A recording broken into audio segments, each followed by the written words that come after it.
On va ensemble parler donc de la migration des flottes de véhicules des entreprises et des collectivités. Avec un petit point pour commencer, très clairement, on sait tous aujourd'hui, Alain, tu l'as très clairement dit tout à l'heure, il faut qu'on aille vers l'objectif de la neutralité carbone, hein, au plus tard en 2050, ce qui veut dire réduire fortement notre consommation de pétrole et de gaz fossiles, pour aller vers des énergies bas carbone. Alors cette réduction des énergies fossiles, elle est bien sûr dictée par des causes, enfin, pour des raisons environnementales, le réchauffement climatique bien sûr, mais il ne faut pas oublier non plus la pollution atmosphérique, hein, qui en France, statistique officielle, c'est 48 000 décès par an. Hein, donc c'est vrai que ces énergies fossiles ont également un impact sur cette pollution atmosphérique. Mais derrière cette réduction des énergies fossiles, il y a également toute une considération d'indépendance énergétique, hein, et très clairement, ce qui se passe depuis plusieurs mois nous montre bien qu'il faut sortir de ces énergies. Et pour les entreprises et les collectivités, je pense enfin, pour finir, qu'il y a également un enjeu stratégique. Parce que demain, en tant qu'entreprise, et de plus en plus, vos clients vont être demandeurs, vont vous demander de faire des efforts, vont vous demander d'être exemplaires. Les collectivités, je pense que ce sont vos administrés qui vont également vous demander de faire des efforts sur ces sujets-là. Donc c'est aussi des sujets tout à fait stratégiques. Décarboner, c'est bien sûr pour l'environnement, mais je pense que pour une entreprise, c'est également stratégique. Alors, et dans tout ça, bien sûr, dans cette décarbonation, la mobilité, c'est 36% hein, du CO2 qui est dégagé. Donc, c'est quand même le poste le plus important. Ce n'est pas le seul, hein, mais c'est le poste le plus important. Donc, c'est effectivement le point sur lequel il faut travailler. Alors, on va creuser un petit peu ça. Guillaume, pour commencer, cette nécessité de décarboner notre mobilité, elle est très clairement orientée par des réglementations, qu'elles soient européennes ou nationales, qui effectivement aujourd'hui nous amènent dans cette direction. Oui, aujourd'hui, il y a plusieurs réglementations, hein, qu'elles soient européennes ou nationales, comme tu l'évoques. Alors, on a tous plus ou moins connaissance de ce qu'on appelle la loi Café, qui oblige les constructeurs à ne pas vendre des véhicules qui émettent plus de 95 grammes de CO2 par kilomètre. En 2025, ça sera 85 grammes, et puis 2030, 59 grammes. Donc, ils doivent faire évoluer leur moteur. Et la grande échéance qu'on a tous entendue au niveau de l'Union européenne, c'est 2035, où on nous dit plus de vente de véhicules neufs en véhicules thermiques. Cette grande échéance, elle fait peur à tout le monde, hein. On va pas se le cacher, tout le monde dit on n'y arrivera jamais, etc. Les constructeurs aujourd'hui, ils sont prêts, on imagine même que les véhicules légers en 2030 seront quasiment 100% à motorisation alternative. Une des autres réglementations qui impacte aussi, que ce soit les entreprises, mais également les collectivités, c'est ce qu'on appelle les ZFE, les zones à faible émission, qui sont des zones en fait de restriction de circulation des véhicules dits polluants. À terme, ne pourront circuler que les véhicules dits propres, hein, véhicules électriques ou hydrogène notamment. Donc ces ZFE, ces zones à faible émission, elles sont obligatoires dans les villes actuellement de plus de 150 000 habitants, et éventuellement des communes ou des villes qui seraient volontaires pour mettre en place ce type de zone. Et il y a une dernière obligation pour les collectivités et pour les grandes entreprises. Alors quand je dis grandes entreprises, c'est celles qui ont une flotte de plus de 100 véhicules, d'intégrer des motorisations alternatives dans les véhicules légers. Et c'est également le cas pour les collectivités qui ont plus de 20 véhicules légers dans leur flotte, qui ont l'obligation d'intégrer progressivement des motorisations alternatives. Donc oui, la réglementation est de plus en plus impactante. L'objectif à terme, François, c'est donc d'aller vers des véhicules bas carbone. Quelles sont les énergies adaptées à ces véhicules bas carbone ? Oui, tout à fait. Effectivement, l'objectif, c'est d'aller vers ces énergies parce que quand on achète un véhicule aujourd'hui, il faut finalement prévoir l'évolution de la réglementation sur la durée de vie du véhicule qui est de 10 ou 15 ans. Donc, effectivement, hein, quand on voit l'évolution de la réglementation, il faut en tenir compte. Donc, les 3 énergies bas carbone dont on dispose déjà actuellement ici en Vendée, c'est l'électricité, bien sûr, l'électricité d'origine renouvelable, c'est le biogaz également, et puis c'est l'hydrogène renouvelable. Ces 3 énergies, elles sont également bien classées, hein, au niveau de la vignette critères, puisqu'elles sont 0 pour l'électricité et puis pour l'hydrogène renouvelable, et le critère est de 1 pour le gaz. Donc les critères 1 et 0 permettent d'accéder à toutes les ZFE bien qu'aujourd'hui on en sache encore assez peu sur la plupart des ZFE dont les programmes seront dévoilés pour 2025. Mais ces énergies permettent également de respecter les futurs critères des ZFE. Alors, rappelons quand même que dans ces ZFE, le ZFE qui va se mettre en place le plus rapidement, qui va être un impact très fort, c'est quand même Paris, Grand Paris, c'est 2024, je crois. 2024, on ne rentre plus à l'intérieur de l'A86 avec un véhicule diesel du lundi au vendredi de 8h à 20h. 2024, c'est dans pas très longtemps. Et là, ça ne concerne pas seulement le véhicule neuf dont on évoquait tout à l'heure, mais on est aussi sur le véhicule d'occasion. Ce qui là est peut-être plus impactant et peut-être encore plus dur d'ailleurs à faire passer. Laurent, on vient de parler des 3 énergies avec François. Sur ces 3 énergies, on a un peu parlé tout à l'heure aussi avec un autre Laurent Favreau. La Vendée est très innovante. Oui, effectivement, en fait, on l'a bien vu avec le discours de nos présidents. La Vendée, on est sur une vision, sur une trajectoire énergétique. Et très tôt, on a fait la corrélation entre des énergies qu'on pourrait produire sur le territoire pour la mobilité. On a démarré très très tôt avec de l'éolien, du photovoltaïque, et ça nous a permis aujourd'hui d'avoir une mobilité électrique tout à fait respectueuse de l'environnement et d'atteindre des niveaux qui ont dépassé certains départements. Très tôt, on s'est intéressé au gaz parce que le gaz, aujourd'hui, avec des unités de méthanisation, on peut le produire. Et donc ça a du sens d'avoir cette énergie à disposition et de pouvoir l'utiliser pour des véhicules. Et puis, ces éoliennes, cette éolienne de Boin qui était proche de la mer, nous a permis de lancer l'aventure hydrogène et de produire de l'hydrogène vert et justement d'alimenter cette première station multi-énergie à La Roche-sur-Yon dont on parlait tout à l'heure. Donc c'est vrai qu'aujourd'hui, avec 3 énergies, 2 territoires dont on a cette distribution sur une station multi-énergie, on est bien en avance sur de nombreux départements et c'est une vraie chance pour nous parce que ça permet aujourd'hui à des entreprises de pouvoir tester ces technologies, de pouvoir mixer dans leur flotte différents sujets en fonction de l'utilisation des véhicules. On a évoqué, François, tout à l'heure, et le président Leboeuf en a parlé, de cette crise énergétique forte actuellement. Est-ce que ça peut être un frein à cette mobilité bas carbone? Alors c'est vrai que le président a un petit peu répondu déjà à la question tout à l'heure, mais on va essayer de creuser un petit peu. C'est compliqué aujourd'hui d'un point de vue énergétique. Il faut baisser les bras en termes de mobilité bas carbone? Non, effectivement, ça peut être un frein aujourd'hui. Ça pose beaucoup de questions quand on doit faire un choix d'énergie. Bien sûr, le gaz, notamment le gaz, est très très instable. Donc il perd de son avantage face au gasoil d'un point de vue financier. Ça c'est pour le gaz. Pour l'électricité, il y a aussi ce paradoxe, pousser les collectivités, les particuliers à acheter des véhicules électriques, alors que l'hiver va être assez compliqué, ça semble être un paradoxe. Faut prendre un petit peu de recul sur les marchés de l'énergie qui ont toujours été très volatiles. Ils sont particulièrement en ce moment, mais faut regarder ça avec un petit peu de recul. C'est lié aujourd'hui, ça c'est bien sûr lié à un déséquilibre entre l'offre et la demande qui est certainement exagéré, ça prend une ampleur disproportionnée. Mais derrière, il y a beaucoup d'opportunités finalement, parce qu'on sait aujourd'hui qu'on peut produire de l'électricité renouvelable à un prix tout à fait compétitif. C'est-à-dire que les collectivités, les particuliers, les entreprises peuvent produire leur propre énergie et puis finalement avoir gagner en indépendance énergétique. On sait également qu'en Vendée, on a un territoire qui est particulièrement favorable à la production de biogaz. Donc finalement, tout ça et toutes les actions qui sont menées par les collectivités, par les entreprises et les particuliers, ça permet de s'affranchir de plus en plus de ces achats d'énergie externes, avec des cours qui sont très dépendants des contextes géopolitiques.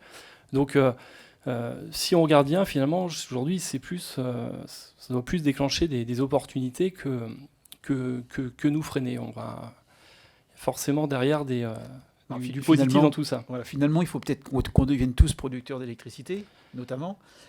Et typiquement, c'est par exemple ce qu'on va voir demain sur le circuit de Fontenay, avec encore une fois ces ombrières photovoltaïques installées sur le parking. Il y a de nombreux parkings en Vendée comme partout ailleurs. C'est des sources pour installer des ombrières photovoltaïques, par exemple. Tout à fait. Voilà, il y a un gisement solaire qui est important, un département qui est plus ensoleillé. Donc aujourd'hui, je pense qu'il faut y aller, on a tout ça à gagner. Et puis, autre point, alors, si on prend le cas particulier du véhicule à batterie, les batteries de stockage du véhicule, c'est aussi une opportunité pour le réseau électrique de demain. On va avoir besoin de ces capacités de stockage pour stocker des excédents de production de ces énergies qui sont ils sont dites intermittentes. C'est-à-dire que la batterie du véhicule peut emmagasiner un surplus de production et puis après le redistribuer, par exemple, sur la maison pour les usages de nuit. Oui, parce que finalement, ce dont on parle depuis quelques semaines sur cette crainte hivernale, c'est juste quelques pics qui auraient lieu à un moment donné, plutôt aux environs de 19 heures. Donc si vers 19 heures, votre voiture électrique peut être capable de redonner de l'électricité au réseau, et bien là, tous ces pics dont on nous parle, ils vont disparaître. Donc ça sera peut-être effectivement le véhicule électrique plutôt la solution que le problème. Exactement. Alors, on a bien compris que ces 3 énergies porteuses d'avenir, elles sont produites en Vendée. On va maintenant s'intéresser à leurs usages pour ces 3-là. On a évoqué tout à l'heure, Guillaume, la stratégie des constructeurs à l'horizon 2030. On dit qu'effectivement, qu'ils annoncent pratiquement tous, au moins en Europe occidentale, des ventes 100% électriques, au moins pour le véhicule léger. Est-ce que ça semble crédible ? Oui, complètement. Aujourd'hui, on le voit même dans leur offre catalogue qui grandit au fur et à mesure. C'est vrai qu'avant, comme ça a été évoqué au préalable, on était sur des autonomies qui étaient très limitées, une centaine de kilomètres maximum, et on avait très peu de modèles. Aujourd'hui, encore une fois, on a de plus en plus de modèles. On a des autonomies des véhicules qui peuvent aller de 200, 300 km, voire jusqu'à 600 km pour les plus gros véhicules, pour les véhicules les plus importants. Et demain, ce sera certainement encore plus. Et puis, il ne faut pas s'arrêter à l'autonomie. C'est souvent vraiment un faux problème. Enfin, quel kilométrage vous réalisez au quotidien ? Je ne suis pas sûr que la majorité d'entre vous dépasse les 500 km au quotidien. Donc, il y a forcément un véhicule qui peut être adapté à vos usages et à vos besoins. Dans nos activités professionnelles, qu'on soit une entreprise ou une collectivité, la majorité des véhicules font guère plus de 100 ou 200 km dans la journée. C'est sur ces véhicules-là qu'il faut se concentrer dans un premier temps et puis tester les différentes solutions. C'est le véhicule qu'on rentre à l'atelier ou au dépôt le soir et qu'on reprend le matin, qui est complètement chargé et qui suffit pour la journée, pour faire suffisamment son travail dans la journée. Donc il faut se concentrer dans un premier temps sur ces véhicules-là pour tester ces nouvelles technologies. Ouais, c'est l'usage facile du véhicule électrique. Voilà, on le charge pendant la nuit. Laurent Favreau le disait tout à l'heure, ça prend 1 minute. Si on se débrouille moins, peut-être 2 minutes, mais bon, ça prend 1 minute. Et le véhicule est prêt le matin pour faire sa journée de effectivement 100, 150 ou 200 km. Et ça, c'est l'usage facile qu'il faut prioriser. Alors bien sûr, parfois, on peut aller un petit peu au-delà. Guillaume, pardon, c'était pas ce que je voulais dire d'abord, excuse-moi. Cette recharge quotidienne, justement, finalement, elle est plus simple que de faire le plein d'un véhicule thermique. Alors oui, ça a déjà été évoqué par M. Favreau tout à l'heure. Et puis, oui, c'est une prise à brancher. Quand on dit 1 minute, on ne ment pas. Moi, je prends plus de temps à sortir ma prise et à la brancher qu'à faire le plein du véhicule en tant que tel. Le plein d'énergie. Il y a juste à brancher. C'est très, très, très simple. Et puis, ça se fait, comme ça a déjà été dit, en temps masqué. Pendant que mon véhicule il se recharge, je peux vaquer à mes occupations. Que ce soit sur un stationnement long, pendant la pause déjeuner, pendant une réunion, pendant un chantier, ou voire la nuit. Alors la nuit, ça peut avoir sa pertinence puisque c'est là où les besoins énergétiques du réseau sont les moins importants. Mais également, si on a de la production photovoltaïque sur le bâtiment de l'entreprise ou de la collectivité, on peut imaginer aussi de la recharge en journée. Effectivement. Et donc, si je suis une entreprise, une collectivité, pour cette recharge facile, tranquille du véhicule pendant la nuit ou la journée, selon si j'ai ou non des panneaux photovoltaïques, comment j'équipe mon parking en borne de recharge ? Il n'y a rien de plus compliqué ? simple. Non, c'est très simple. Alors, ce qu'il faut déjà, c'est qualifier son besoin, savoir combien de bornes on imagine avoir besoin, combien de véhicules je veux recharger en même temps.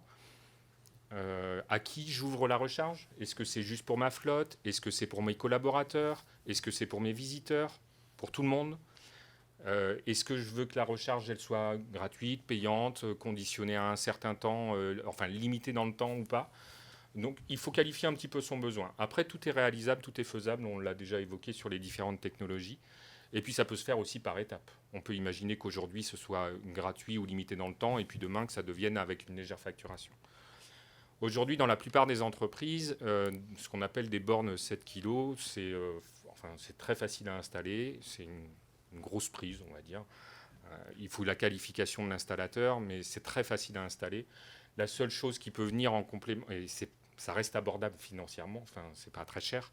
Ce qui peut faire gonfler la facture, c'est si on a du réseau à faire passer ou s'il y a des adaptations à faire sur le tableau électrique.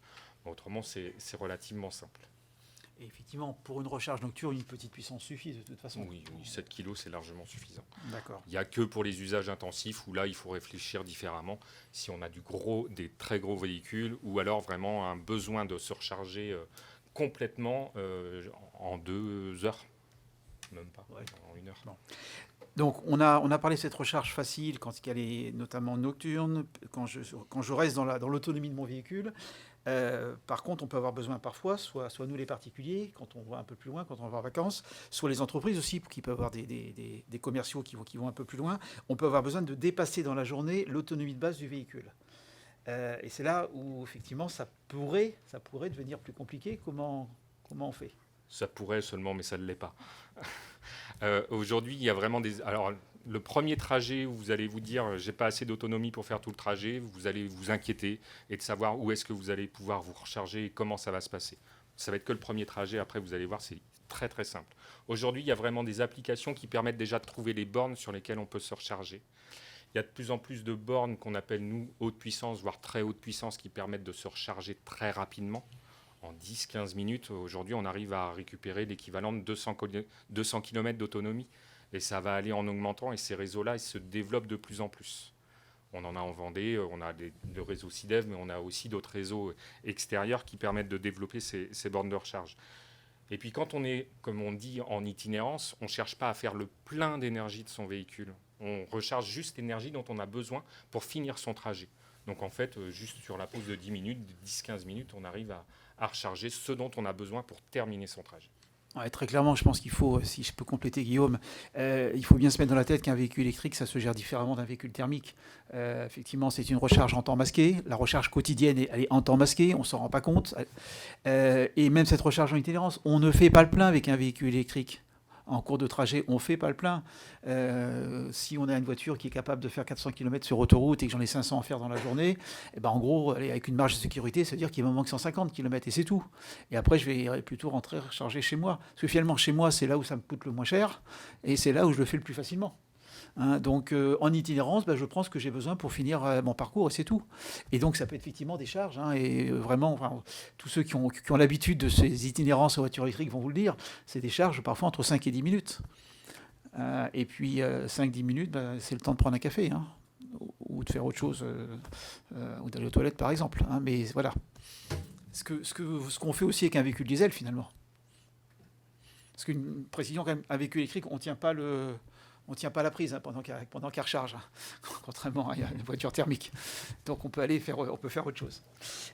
Pour continuer, Guillaume, on évoque aussi quand même pour le véhicule électrique souvent un des freins, c'est un prix d'achat un peu plus élevé. C'est vrai, on va pas se le nier. Aujourd'hui, les véhicules électriques sont un peu plus chers que les véhicules thermiques. On sent quand même qu'on est sur une tendance à la baisse, même si à l'heure actuelle on est dans un contexte un petit peu particulier, mais c'est qu'un contexte ponctuel. Les grands constructeurs nous le disent bien, à l'horizon 2030, d'ici 5 ans même, on sera sur des équivalents. En termes de coûts, ce sera équivalent. Et puis aujourd'hui, ce qui est sûr, même si en valeur d'achat, c'est plus important, en maintenance, ce qu'on appelle le coût de possession total, c'est bien moins important. Les coûts de maintenance sont bien moins importants. Il n'y a pas de vidange, il y a beaucoup moins de pièces mécaniques en mouvement. Il n'y a pas de courroie de distribution. Les plaquettes de frein, on les change moins souvent puisqu'il y a le moteur électrique permet de s'arrêter quasiment sans utiliser les plaquettes de frein. Donc tout ça, c'est à prendre aussi en considération. Et puis, il y a des avantages quand même qui sont au-delà du coût d'acquisition pour les entreprises et un petit peu aussi pour les collectivités. Il y a des avantages fiscaux. Il y a le suramortissement qui est possible, aussi bien du véhicule mais de la batterie. Il y a l'absence de taxes sur les véhicules. Et puis, il y a la carte grise qui est quasiment gratuite, puisqu'il n'y a que les frais de gestion et d'administration à payer sur la carte grise. D'accord, ce qui fait qu'aujourd'hui, un coût d'achat encore plus élevé, effectivement, mais un coût d'usage qui, par contre, est bien inférieur.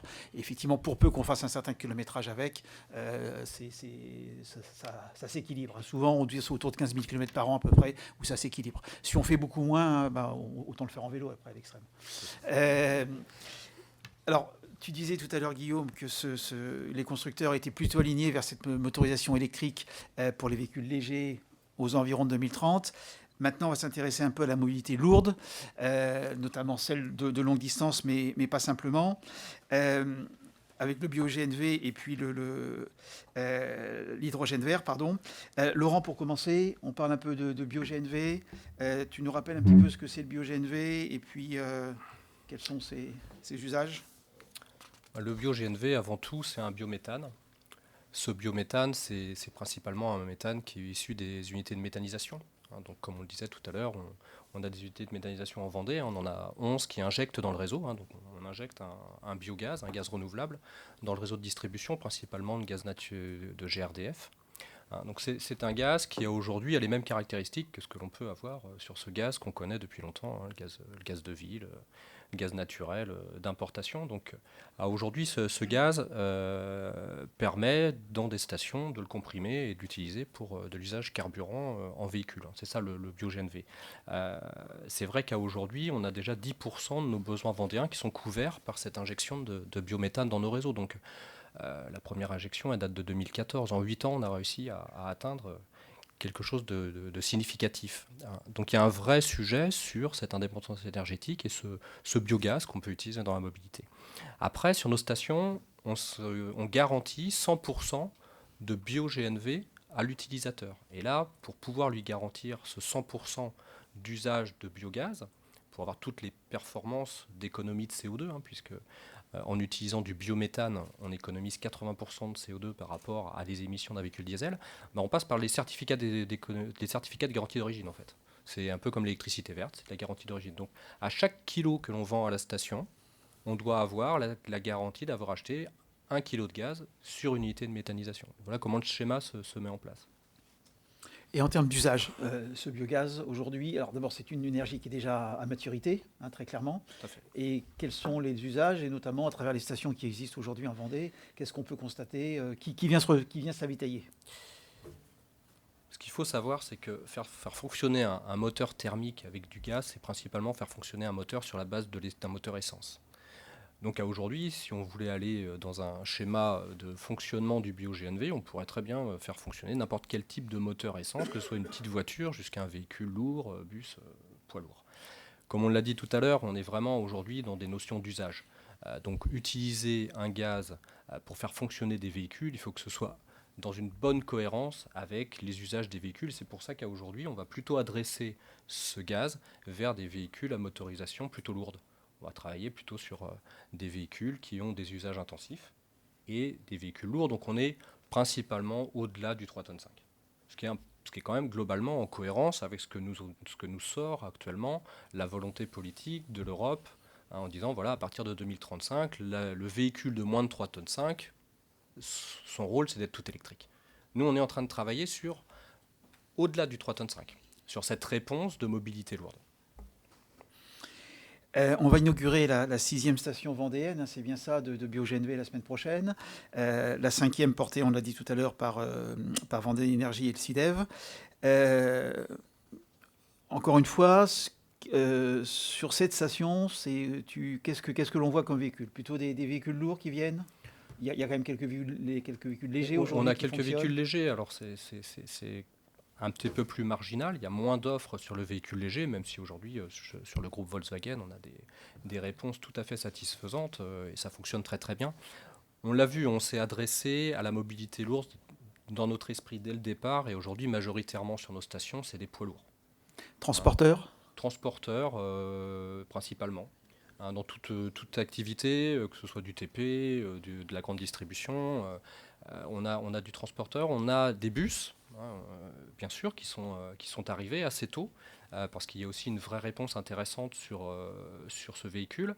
Et puis aussi des autocars, qui sont en train de progresser dans le schéma. Et d'ailleurs, en Vendée, encore une fois, on va être très précurseur sur ce domaine-là, puisque la région a décidé que les véhicules qui font les transports de lignes régulières, donc Aléop, allaient basculer à 100% en bio-GNV à partir de l'année prochaine. Donc on est sur des bennes à ordures aussi. Des véhicules qui ont des usages qui sont quand même des usages assez faciles à gérer. Ils ont des tournées, ils reviennent à leur point de départ, etc. Et là, sur ce type d'usage, on est vraiment très très bien adapté. Donc on voit bien que naturellement, la clientèle s'adapte dans le schéma qu'on avait envisagé, c'est-à-dire la mobilité lourde, la réponse au circuit du laitier. Et on développe un petit peu plus ces derniers temps des véhicules qui sortent du département. On commence à avoir maintenant, avec un réseau de stations un petit peu plus étoffé. Alors c'est vrai qu'on est encore un peu en avance par rapport à nos voisins, mais ils essayent d'avancer. Mais on voit bien que maintenant, un peu comme l'électrique, on est plus à l'aise avec le sujet et on a tendance à aller un peu dehors de sa zone de confort, parce qu'on est en train de voir que finalement, les choses se passent plutôt bien. Et je pense que l'hydrogène sera la même chose. On va rester dans une certaine zone de confort au tout départ, et puis on va sortir de la zone de confort, et puis tout ça va se mettre en place. Alors, merci pour la transition, Laurent. Justement, on passe à l'hydrogène vert. François, je me tourne vers toi. Cet hydrogène vert, donc troisième énergie produite localement en Vendée. C'est quoi l'hydrogène vert d'abord? Je pense qu'il est bien utile de le repréciser. Et là aussi, même question que tout à l'heure pour le bio-GNV, les usages, quels sont-ils? Oui, alors, l'hydrogène vert ou l'hydrogène renouvelable, c'est de l'hydrogène qui est obtenu par électrolyse de l'eau. Donc on vient casser la molécule d'eau dans une machine qui s'appelle un électrolyseur pour obtenir de l'hydrogène.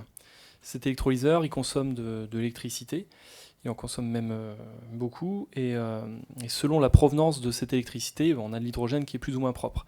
Si vous avez une centrale thermique qui alimente un électrolyseur, c'est pas de l'hydrogène propre. Dans notre cas, sur l'écosystème vendéen, on a un hydrogène qui est garanti renouvelable, puisqu'il est alimenté en direct par les 3 éoliennes propriétés de Vendée Énergie. Donc c'est un site aujourd'hui qui est unique en Europe. Il utilise déjà de l'électricité éolienne, et en plus il n'utilise pas d'eau du réseau, il utilise de l'eau de mer, enfin de l'eau qui est dessalée. Donc voilà, aujourd'hui on ne peut pas faire mieux. Et pour nous, il n'était pas question de débuter l'écosystème autrement. Il y a beaucoup d'écosystèmes en France qui démarrent avec de l'hydrogène gris, de l'hydrogène carboné, qui pour le coup ne provient plus d'électrolyse, mais provient de craquage de molécules, enfin de craquage d'hydrocarbures. Et là, bon, souvent, les gens disent oui, mais c'est pour commencer. Mais si on commence tous comme ça, finalement, la filière d'hydrogène vert, elle va jamais commencer, puis on n'aura jamais d'hydrogène vert. Donc c'était indispensable pour nous de commencer avec Life à produire de l'hydrogène vert pour que la filière elle se lance. Et alors, cet hydrogène vert, aujourd'hui, on a un petit peu de retour maintenant, pas un gros retour, station inaugurée effectivement en décembre dernier. Alors, de manière générale, quels usages on peut imaginer? Et concrètement, en Vendée, avec cette station, quels usages est-ce qu'on constate? Qui vient s'approvisionner? Alors, c'est encore un peu limité, je crois, Laurent Favreau le disait tout à l'heure, mais bien sûr, on est au tout début, il faut des consommateurs en face. Oui, tout à fait. Alors, les usages, effectivement, faut déjà considérer la spécificité de l'hydrogène. L'hydrogène, c'est une énergie qui est adaptée pour les usages qu'on n'arrive pas à électrifier. Pour les usages où la batterie elle est trop limitée. Donc c'est principalement du véhicule lourd où la batterie peut avouer ses limites et des usages intensifs.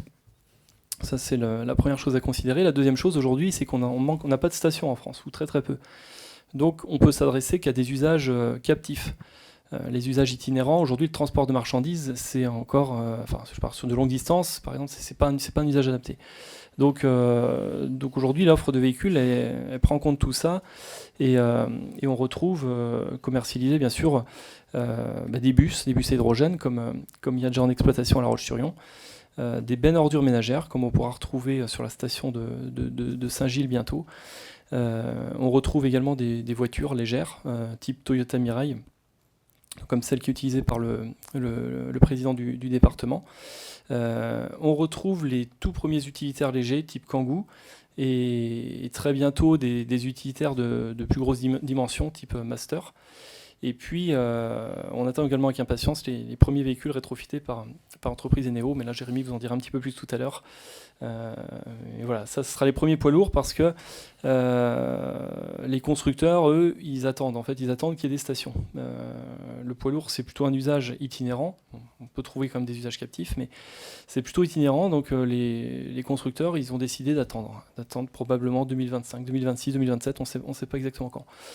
Donc voilà, pour compenser ce manque, on a Eneo, mais là qui vous présentera le projet tout à l'heure. D'accord.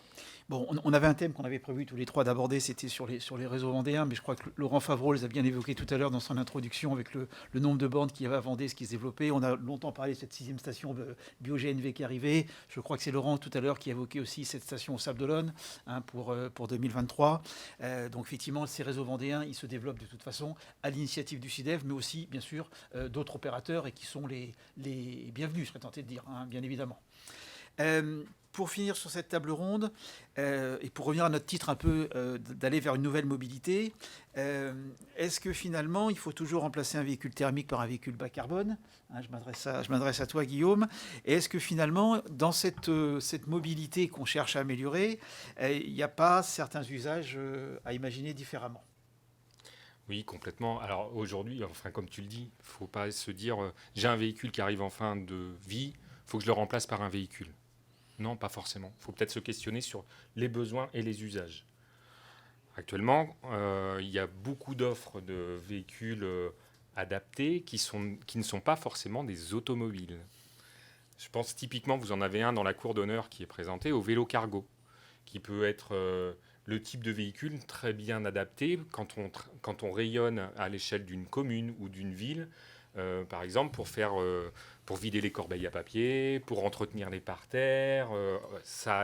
On arrive à transporter juste l'outillage dont on a besoin et on rayonne sur 10 km sans trop de difficultés. On n'a pas besoin d'être un grand sportif. C'est également adapté pour ceux qui font, alors ça a été évoqué tout à l'heure, ceux qui font du porte-à-porte, par exemple, dans certaines missions. Je ne réinvente pas l'eau chaude. Nos facteurs, ils le faisaient très bien. Ils faisaient les tournées en vélo. Et on le revoit, Ils le font toujours, d'ailleurs. Ils le font toujours. C'est de plus en plus dans les villes. Donc, on peut tout à fait, en effet, acheter ce genre de véhicule. On peut aussi réfléchir et limiter sa mobilité. Alors, on l'a vu, ça nous a été imposé un petit peu par le Covid, malheureusement, mais il y a le télétravail qui se développe de plus en plus. Il y a également les téléconférences ou les téléréunions. Il n'est pas forcément nécessaire de faire 30, 40, 50 km pour faire une réunion d'1 heure. Enfin, on l'a vécu ne serait-ce qu'avec toi pour la préparation de cette conférence, où on a fait des téléconférences et ça se passait très bien. Il faut également réfléchir au trajet domicile-travail des collaborateurs. Alors, ça peut être au travers du vélo et leur mettre à disposition des outils adaptés pour qu'ils puissent faire ces trajets en toute sécurité, si je puis dire, ou arriver en toute sécurité, pouvoir stationner son vélo correctement et éventuellement se changer si on a des vêtements de pluie ou ce genre de choses. Et c'est des petites adaptations. Mais ces adaptations qu'il faut valoriser aussi dans vos pratiques RH et dans vos recrutements. Enfin, on a tous aujourd'hui des difficultés à recruter. Toutes ces petites plus-values, c'est aussi à valoriser dans vos politiques RH. Alors, je pourrais en parler pendant des heures. On peut aussi également développer le transport en commun de ces salariés. Alors, qui plus est, quand on peut s'appuyer sur des transports en commun bas carbone, comme on a sur La Roche-sur-Yon, par exemple, avec des bus hydrogène ou des bus qui fonctionnent au bio-GNV, bientôt des lignes régulières au bio-GNV. On peut également développer sa flotte, la proposer, c'est ce qu'on appelle de l'autopartage, proposer sa flotte aux salariés. Là aussi, ça a valorisé dans les pratiques RH. Ça permet de diminuer le coût de possession du véhicule et éventuellement, ça permet aux salariés de se séparer de son deuxième véhicule, puisque ça lui laisse une solution de repli. Et puis, bien entendu, il y a le covoiturage qu'on peut développer au sein de l'entreprise, de la zone d'activité, avec les voisins et les collègues. Voilà les différentes solutions. Aujourd'hui, il faut arrêter de remplacer un véhicule par un véhicule et se questionner sur le besoin.